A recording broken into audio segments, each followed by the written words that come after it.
Hello, Norman Graham again. Let's go ahead and look at CSV, comma separated values, and how you could use C and C++ to parse these out using a quick function, which isn't very much code.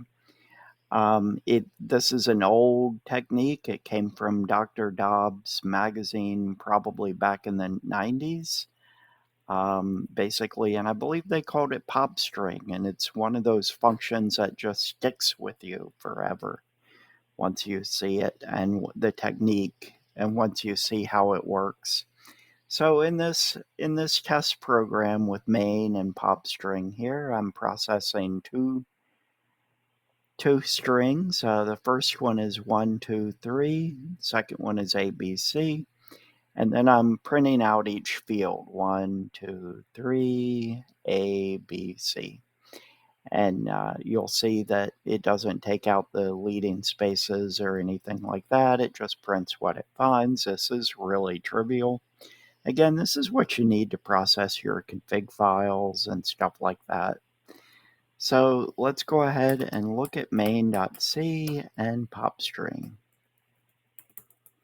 Again, we process one field at a time. That's how it's done. Let's see. So my main is calling the test function, test CSV, with two strings. Here's a test CSV processing one string. I have a debug message here, print process field, memset, and then I set the next pointer to the start and then go through a loop. And then I call popstring and I return the pointer to the next. That's what popstring returns. So it populates the buffer I gave it and it returns a pointer to the next. And then at the end of this, what you have, how you know you've reached the end of these fields, is you have a null character as a leading character. So that would be your star next in your for loop. So let's go ahead and look at the next file.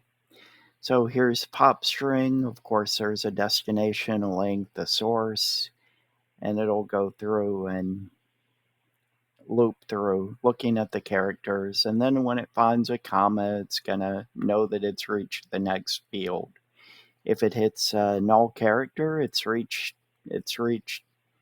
the end of that field. You can't go past a null character. Then at the end of the loop, when it breaks out, if it has a comma, it points to the next character. So that's really all it is. This is the function that stays with you forever. C works fine with pointers and all of that.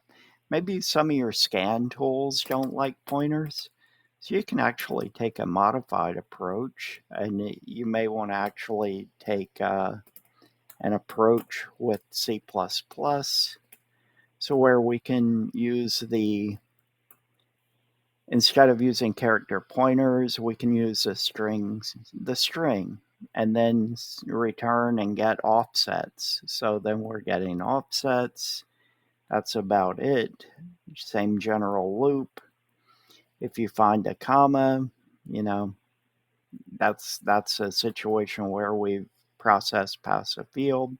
We hit a null character, we process past a field. And same general logic here. That is it. A debug message, and yeah. So we called in our for loop to process these and test.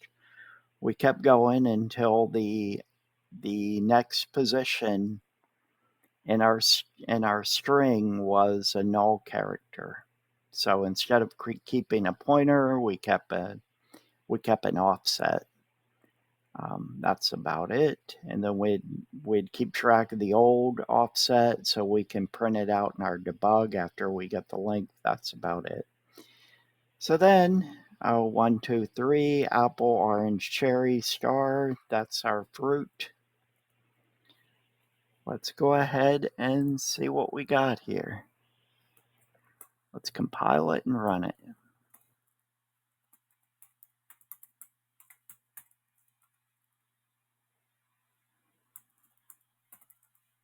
Same general thing. We parsed each CSV value off and we printed it.